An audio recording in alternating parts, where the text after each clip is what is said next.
भावाचा सल्ला भावाला कधीतरी पडला तर जो आज पटणार आहे? नाही, ते ऐकलंच नाही.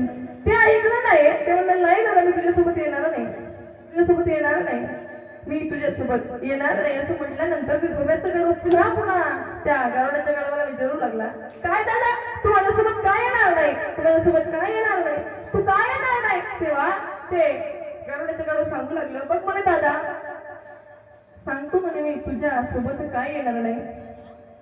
बघ म्हणे माझ्या मालकाचं काम आहे म्हणे गाव गाव फिरून खेळ करायचं, आणि खेळ करत असताना माझा मालक म्हणे दोन इकडून दोन बांबू होतो म्हणे. बांबू समजते ना, बांबू बांबू होतो म्हणे. त्या बांबूवर एक दोरी बांधतो म्हणे. आता एक दोरी बांधतो म्हणे आणि त्या दोरीवर त्याची जी मुलगी आहे म्हणे गंगी, तिला तो चढवतो म्हणे. आणि चढवल्यानंतर माझा मालक खाली डफडी वाजवत असतो म्हणे. कशाकरिता? तर तिचा बॅलन्स बिघडू नये, ती खाली पडू नये यासाठी माझा मालक खाली बसून डफडी वाजवत असतो म्हणे. तेव्हा ते धोब्याचं गडव पुन्हा विचारू लागलं, काय झालं म्हणे याच्यात म्हणे, तू काय आता हे सांग म्हणे पहिले. तेव्हा ते गारुड्याचं गडव पुन्हा सांगू लागलं, बघ म्हणे ऐक म्हणे दादा, माझा मालकाचं काम आहे म्हणे गाव गाव फिरून खेळ करण्याचं. खेळ करत असताना दोन बांबूर होतो, त्यावर एक दोरी बांधतो म्हणे. त्या दोरीवर तिची जी मुलगी आहे तिचं नाव होतं गंगी, त्या गंगीला तो चढवतो म्हणे. आणि चढवल्यानंतर तिचा बॅलन्स बिघडू नये, ती खाली पडू नये म्हणून माझा मालक खाली डफडी वाजवत असतो म्हणे. आणि डफडी वाजवत असताना तो सारखा सारखा सारखा सारखा सारखा सारखा त्या गंगेला म्हणतोय म्हणे, त्या मुलीला म्हणतोय म्हणे की गंगे नीट चाल बरं का, गंगे नीट चाल बरं का, खाली का पडली, खाली का पडली तर तुझं लग्न या गाढवाशी लावून मी वाट पाहत आहे म्हणे. गंगी आज पडून, गंगी उद्या पडन, गंगी परवा पडन, पण गंगी काही पडत आणि गावाला काही मिळत. अशीच झाली आहे आपली सुद्धा गत. आपण फक्त सुखाची आशा करतो महाराज, आज सुख मिळेल उद्या सुख मिळेल, पण सुख काही मिळत नाही. फक्त भगवंतच असा आहे की जो आपल्याला सुख देऊ शकतो. दुःखाची राशी त्यात सुख, दुःखाची राशी त्यात सुख.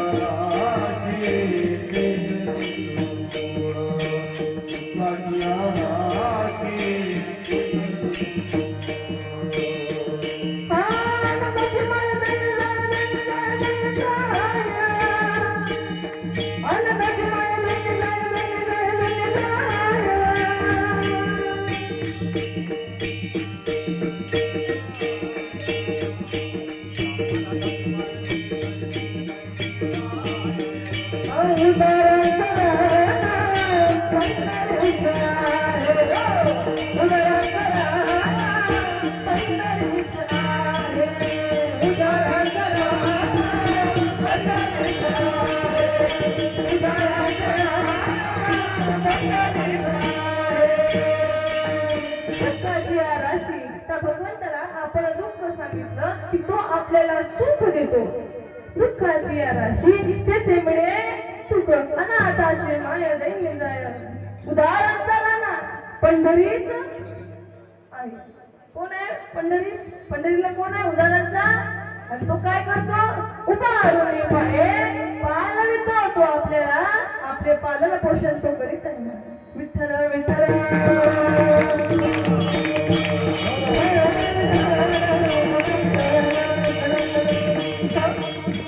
म्हणून आपल्याला काय होत नाही, आपल्याला सुखाची प्राप्ती होत नाही. कारण सुखाकरता जे मात्र आपण करायला पाहिजे ते मात्र आपण करायला तयार नाही, म्हणून आपल्याला सुखाची प्राप्ती होत नाही. ते त्या गोकुळवासियांनी केलं म्हणून त्यांना सुखाची प्राप्ती झालेली आहे. बघा, जास्त वेळ न घेता आपण कृष्णचरित्राकडे वळूया. विठ्ठल विठ्ठल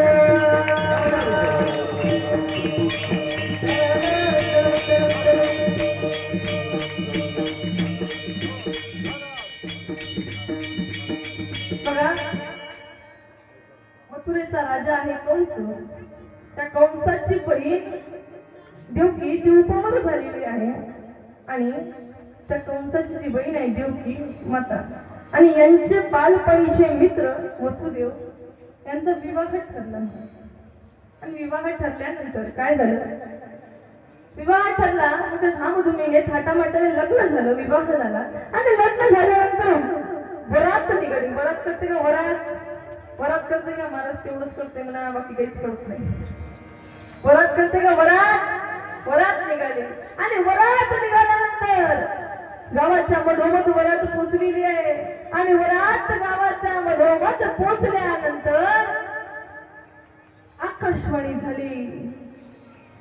अरे मूर्ख कंसा, ज्या बहिणीचा तू इतक्या थाटामाटाने आनंदाने विवाह लावून देतो आहेस, त्या बहिणीचा 8वा पुत्र तुझा काळ म्हणून जन्माला येणार आहे, जन्माला येणार आहे, जन्माला येणार आहे.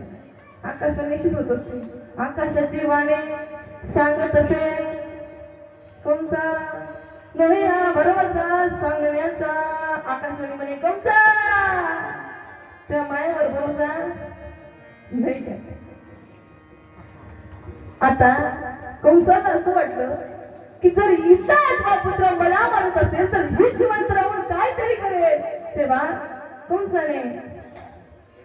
कंस खड्ग घेऊन देवकीच्या अंगावर तिला मारण्या करता धावला. घेऊन या खड्ग मारया धावला, हात तो धरला वसुदेवे. पण वसुदेवाने त्यांचा हात धरला महाराज आणि म्हणाले, अरे कंसा, असं पाप तू करू नको, असा कलंक तू लावून घेऊ नको. कारण तुझ्यावर, तू जर तुझ्या बहिणीला मारलं तर भ्रूण हत्येचा, स्त्री हत्येचा कलंक तुझ्यावर लागेल आणि अख्खा ब्रह्मांडात तुझी फजिती होईल. आणि तुला म्हणेल की त्या स्वतःच्या बहिणीच्या मुलाला घाबरून याने स्वतःच्या बहिणीला मारून टाकलं, तुझी फजिती होईल आणि तुला कलंक सुद्धा लागेल.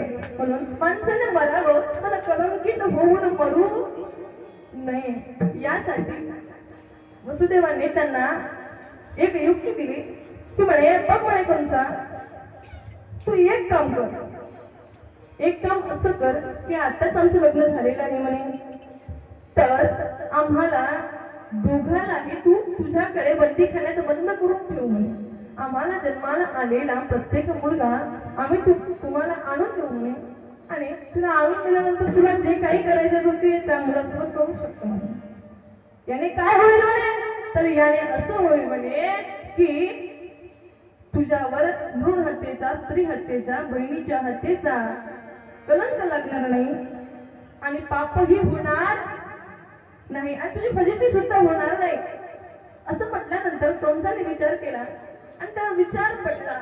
आता विचार पडल्यानंतर वरात सरळ कुठे गेली? बंदीखान्यात. बंदीखान्यात वसुदेव आणि देवकी यांना बंदिस्त त्यांनी करून ठेवले. आणि करून ठेवल्यानंतर असेच काही दिवस गेले. काही दिवस गेल्यानंतर देवकी मातेला गर्भधारणा झाली.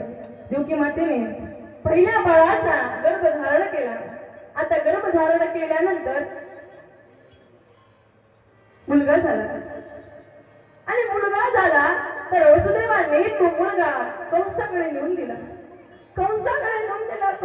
कंसाने त्या मुलाकडे बघितलं आणि त्याला दया आली. त्या निरागस मुलाकडे बघून कंसाला दया आली आणि म्हणाला की मला तर 8वा पुत्र मारणार आहे. मी या पुत्राला मारून काहीतरी करू, हा तर पहिला आहे, याला मारून काहीतरी काय करू. तेव्हा नारद. आता नारद म्हणजे काय? ज्याची कोणतीच गोष्ट रद्द होत नाही तो म्हणजे नारद. एकदा असंच झालं आमच्या गावात. कुच्चरवाटा नसते, कुच्चरवाट्यावर नारद बसला होता. आता नारद बसला होता. आता शामरावजीचे पुराले पाहिले पाहुणे आले होते. पुराले पाहिले पाहुणे आले आणि त्यांना रस्ता विचारू लागले. कुच्चरवाट्यावरच्या नारदाला काय विचारू लागले? रस्ता विचारल्यावर नारद काय म्हणे, कोणाला पाहायला आले म्हणे तुम्ही? ते म्हणते शामरावच्या पोराला. त्याला तर गुरु येत म्हणे. मोडली सोयरी. म्हणजे ज्याची गोष्ट कधीच कुठंच रद्द होत नाही तो म्हणजे नारद. आता नारदाला असं वाटलं, अरे हे जर असंच पुण्य करायला लागलं तर याचा बापाचा गळा भरणार आणि याचा बापाचा गळा भरला नाही तर भगवंत अवतार घेणार नाही. हा विचार केल्यानंतर नारदजी मला सांगू लागले, अरे कंसा, कोणताही आठवण कोणताही पहिला असू शकतो.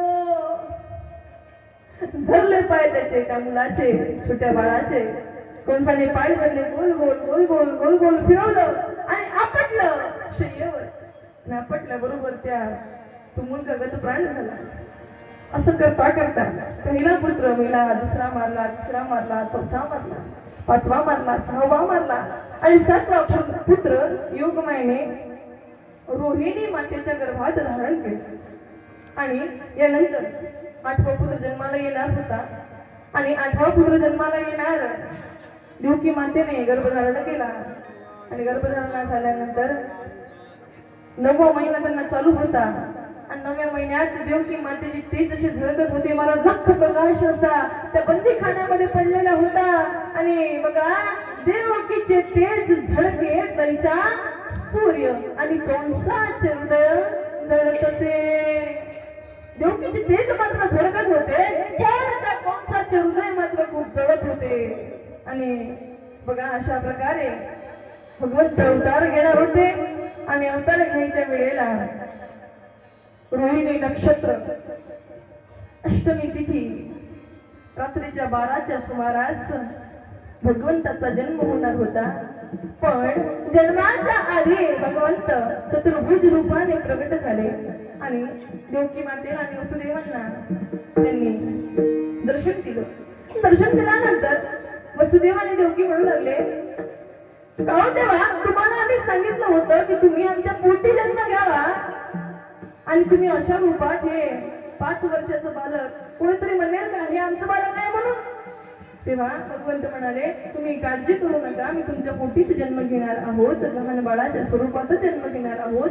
पण मी जे सांगतोय ते तुम्ही लक्ष द्या, लक्षपूर्वक ऐका की जेव्हा माझा जन्म होईल, जेव्हा मी जन्माला येईल, तेव्हा तुम्ही मला इथे ठेवू नका. तुम्ही मला इथे ठेवू नका. मग काय करा, तर तुम्ही मला इथे ठेवू नका, तुम्ही मला गोकुळात नंदाच्या घरी न्या आणि तिथे जन्माला जे आलेली मुलगी आहे ती मुलगी तुम्ही इथे आणा. तेव्हा त्यांना वाटलं, ते वसुदेव म्हणाले, का हो भगवंत म्हणे, तुम्हाला एवढं सोपं वाटते काय म्हणे, इथून उचलून घेऊन जा, तिथून उचलून घेऊन या, ही पारा डबल आहे म्हणे, पायात हातात बेड आहे म्हणे, गळ्यात बेड आहे म्हणे, तुम्ही म्हणता म्हणे एवढ्या पहाऱ्यातही मला तिथे घेऊन जा, तिकून घेऊन या, एवढं सोपं वाटतंय काय म्हणे. तेव्हा भगवंत म्हणत, तुम्ही अजिबात काळजी करू नका, सर्व बंदोबस्त मी लावलेला आहे, फक्त मी जेवढं सांगतोय तेवढं तुम्ही करा. आणि बघा, भगवंत जन्माला येणार होते. सर्व देव स्वर्गातून पुष्पवृष्टी करू लागले आणि भगवंताचं स्वागत त्या ठिकाणी करू लागले. आपल्याला सुद्धा स्वागत भगवंताचं करायचंय. हात वर करा आणि टाळी वाजवा. मुखाने भजन म्हणायचंय, टाळी वाजवायचंय, मुखाने भजन म्हणायचंय, माझ्या मागे म्हणायचं आहे. ठीक आहे, सर्वांनी, फक्त महिलांनीच नाही तर. तिकडे वड्यावरचे लोक स्वागत करायचं आपल्याला भगवंताचं. स्वागत कृष्ण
त्या बंदीखान्यामध्ये भगवान श्रीकृष्णाचा जन्म तिथे झालेला आहे आणि भगवंताने पहिले सांगून ठेवलं होतं, मला इथे ठेवू नको, नंदाच्या घराला गोकुळाला मला इथे ठेवायचं नाही, तर मला नंदाच्या घरी गोकुळामध्ये नेऊन ठेवले, तिथे जन्माला आलेली माया तुम्ही इथे आणा. त्याप्रमाणे भगवंताला एका टोपलीत भगवंताला ठेवण्यात आलं आणि जशी वसुदेवाने ती टोपली आपल्या डोक्यावर घेतली तसेच सर्व बंधन हे गळून पडले, सर्व साखळ्या ह्या तुटून पडल्या. पुतलीला कमळापती पायीची बंधने गळून पडती. अशा प्रकारे पायीची बंधन सगळे गळून पडली. सर्व पहारेकरी झोपी गेले, गाढ झोपेमध्ये गेलेले आहे. यमुनेला पूर आहे. वसुदेवाने विचार केला, भगवंताला कसं न्यायचं? कमरेपर्यंत पाणी आलेलं आहे, छातीपर्यंत पाणी आलेलं आहे, डोक्यापर्यंत मानेपर्यंत पाणी आलेलं, आता काय करावं? तेव्हा भगवंताला असं वाटलं, आपल्या दर्शनाकरता यमुना एवढी सासलेली आहे, आता आपण काहीतरी केलं पाहिजे. भगवंताने आपला पाय त्या टोकरीच्या बाहेर काढला आणि त्या पाण्यात बुडवला आणि भगवंताने त्या यमुना मातेला दर्शन दिलं आणि जसं त्या यमुना मातेला भगवंतांनी दर्शन दिलं तसंच त्या यमुनेचा पूर हा थोडा कमी झाला आणि यमुना मातेने वसुदेवांना रस्ता मोकळा करून दिला. त्यानंतर काय झालेलं आहे, वसुदेवाने तो जो मुलगा आहे, जो श्रीकृष्ण भगवंत आहे, ते भगवंत नंदाच्या घरी ठेवलेले आहे आणि तिथे जन्माला आलेली माया ही आपल्या सोबत घेऊन इकडे कुठे आले, मथुरेमध्ये आले, आपल्या बंदीगृहात आले. आणि बघा सकाळ सकाळ झाल्यानंतर काय झालं, ती माया रडू आकात करू लागली आणि त्या रडण्याच्या आवाजाने सर्व पहारेकरी जागले आणि पहारेकरी जागल्यानंतर पहारेकरी सांगू लागले, कंसाला, राजा हो, तुम्ही ज्या 8व्या पुत्राची वाट बघत आहात, तो जन्माला आलेला आहे. आणि तेव्हा कंसाने वसुदेवांना बोलवलं, त्या मुलाला घेऊन, पण ती मुलगी होती, ती माया होती. आणि ते घेऊन जेव्हा वसुदेव त्या कंसाजवळ आले, तर कंसाला असं वाटलं, मला मारणारा तर एक मुलगा होता, 8वा पुत्र होता, पण ही कन्या कशी आहे? पण त्यांनी काही विचार न करता त्या कन्येचे पाय धरले आणि गोल फिरवून शय्येवर आपटणारच तेवढ्यात ती हातातून निसटली आणि म्हणायला लागली, अरे मूर्ख कंसा, तुझा काळ तर किंवा जास्त गोकुळामध्ये जन्माला आलेला आहे, मी तर माया आहे. आणि असं म्हटल्यानंतर ती माया तिथून चालली गेली.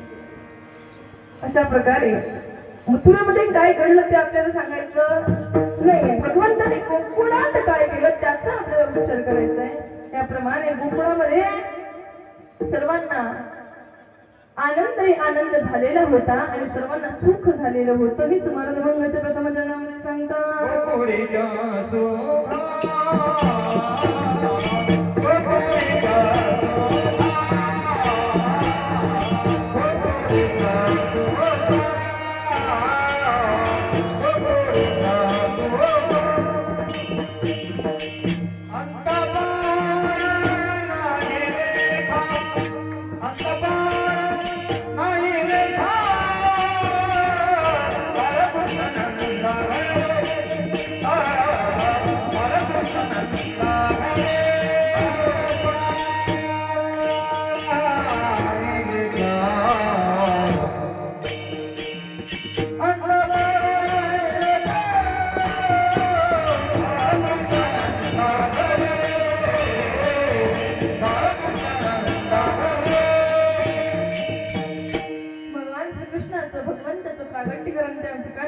गोकुळामध्ये झालेला आहे आणि यामुळे त्या गोकुळातल्या सुखाला अंतही नाहीये आणि पारही नाहीये महाराज, अंतही नाही आणि पारही नाही. गोकुळीच्या सुखा अंत पार नाही लेखा.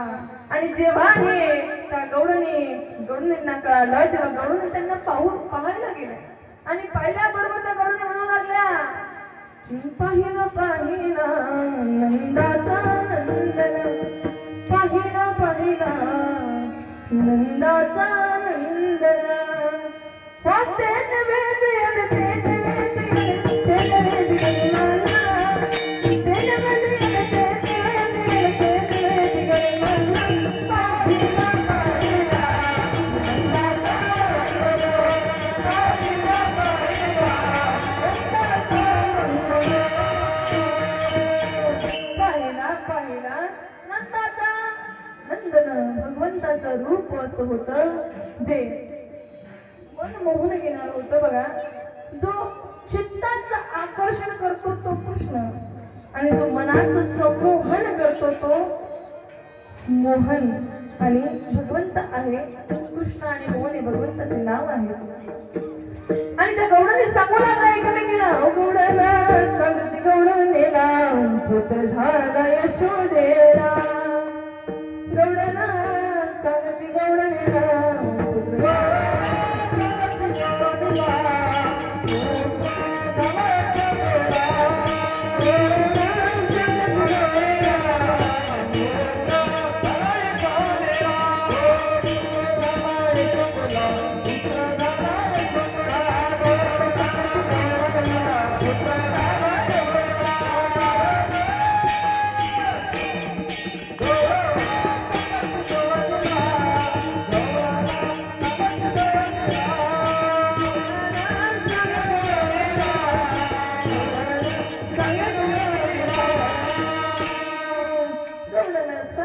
गौडनेला पुत्र झाला यशोदेला. कोणी तिथे असं म्हणत नव्हतं की यशोदेला पुत्र झाला. सर्व असे म्हणत होते की नंद घर आनंद भयो. नंदाच्या घरी आनंद झालेला आहे. भगवान श्रीकृष्ण परमात्मा हे आनंद स्वरूप आहे. पहिल्या दिवशी श्लोक सांगितला, सच्चिदानंद रूपाय विश्वोत्पत्त्यादि हेतवे तापत्रय विनाशाय श्रीकृष्णाय वयं नमः. भगवंत हे सच्चित आणि आनंद स्वरूप भगवान परमात्मा आहे. आणि म्हणून तिथे सर्व असे म्हणत होते की नंद घर आनंद भयो. आणि हेच तुकाराम महाराजांनी सुद्धा दुसऱ्या चरणात सांगितलेलं आहे.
सर्वांना आनंद हा झाला होता.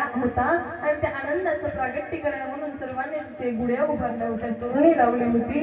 ज्याप्रमाणे आपण डीजे लावून नाचतो त्याप्रमाणे ते डीजे लावून नाचले नाही महाराज. त्यांनी काय केलं तर जे आनंदाचं प्रतीक आहे म्हणजे गुढी आपण केव्हा उभारतो?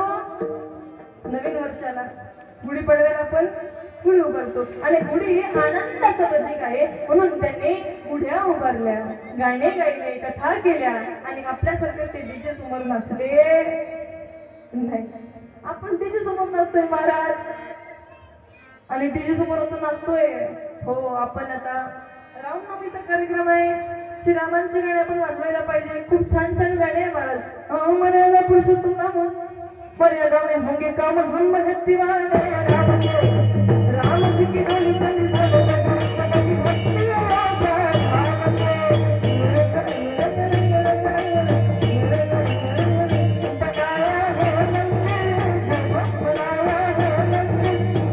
तुम्हारी राम जान से प्यारा है, जान से प्यारा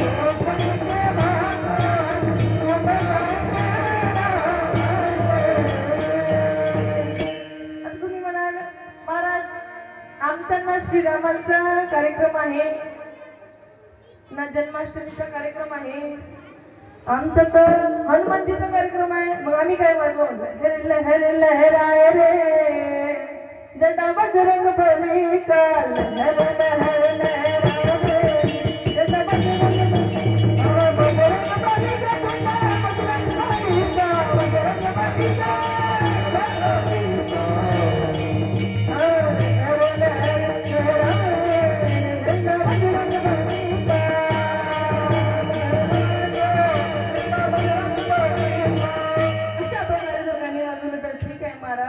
पण आपली मिरवणूक आहे हनुमान जयंतीची, रामनवमीची, नवरात्रीची, देवी उठते तर आपलं गाणं राहते शांताबाई.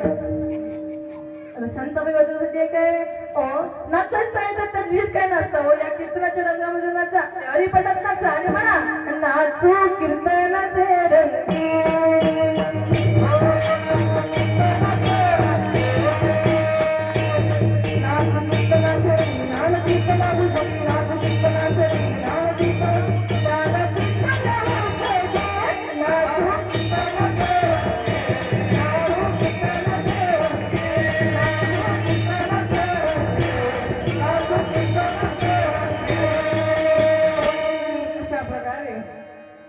रंगामध्ये आपण नाचायला पाहिजे. तसंच असाच आनंद कुठे झाला होता, त्या गोकुळामध्ये झाला होता महाराज. आणि त्या गोकुळामध्ये त्या आनंदाचं प्रतीक म्हणून त्यांनी गुढ्या उभारल्या. घर घर गुढिया तोडणे करते कथा गाते गाणे. आणि बघा त्यानंतर भगवंताचं नाव असं ठेवण्यात आलं. एक म्हणजे कृष्ण जो चित्ताचं आकर्षण करतो.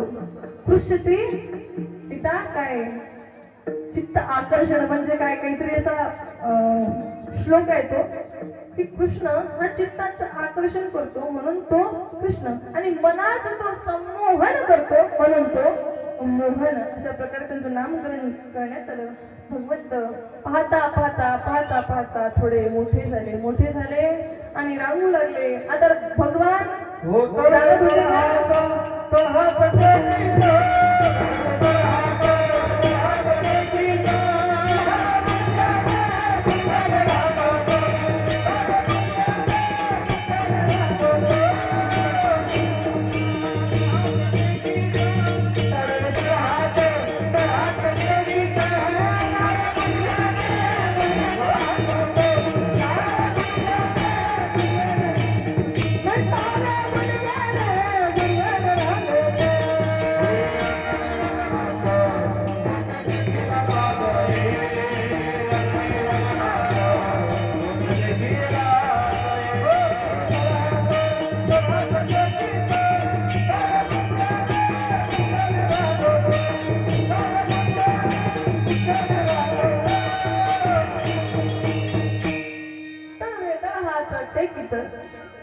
भगवंत सरळ रांगत नव्हते, डाव्या गुडघ्याने.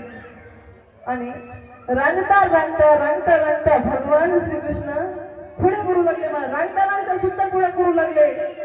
कुणी गोपी जर रांगोळी काढत असेल तर ते तिथून उठली का स्वतः जाऊन तिथे रांगोळी काढायची, अशा ते खुड्या करू लागले. आणि बघा एकदा असं झालं, कृष्णा हा खेळत होता, कान्हा खेळत होता. आणि खेळता खेळता भगवंताने माती खाल्ली. आणि माती खाल्ल्यानंतर यशोदा मातेने बलरामाने जेव्हा यशोदा मातेला सांगितलं की माते याने माती खाल्लेली आहे, याला सांग तू माती खाऊ नको, तेव्हा यशोदा माता कन्हैयाला विचारू लागली, हो रे कन्हैया, हो रे कान्हा, तू माती खाल्ली आहेस का? तू खरंच माती खाल्ली आहेस का? नाही माता, मी माती खाल्ली नाही. खोटं बोलतो सोडे. तेव्हा यशोदा मातेने भगवंताला मुख उघडायला लावले. आणि मुख उघडल्यानंतर भगवंतांनी ती लीला केली की यशोदा मातेला संपूर्ण ब्रह्मांडाचं दर्शन त्यांच्या मुखामध्ये झालं. आणि बघा अशी त्या खोड्या करू लागले. आणि खोड्या करता भगवान श्रीकृष्ण मोठे झाले. आणि मोठे झाल्यानंतर भगवान श्रीकृष्ण मोठे झाले. आणि मोठे झाल्यानंतर त्यांनी चोऱ्या चालू केल्या. चोऱ्या, आता चोऱ्या म्हणजे काय, काही ना पैसे चोरले काय? आणि तुम्ही म्हणाल भगवंतानं चोरी केली ना, आम्ही गेलो तर काय होते? त्यांनी पैसे चोरले काय? नाही, त्यांनी नवनीत नवनीत दही दूध तूप लोणी जे काही आहे ते त्यांनी चोरलं.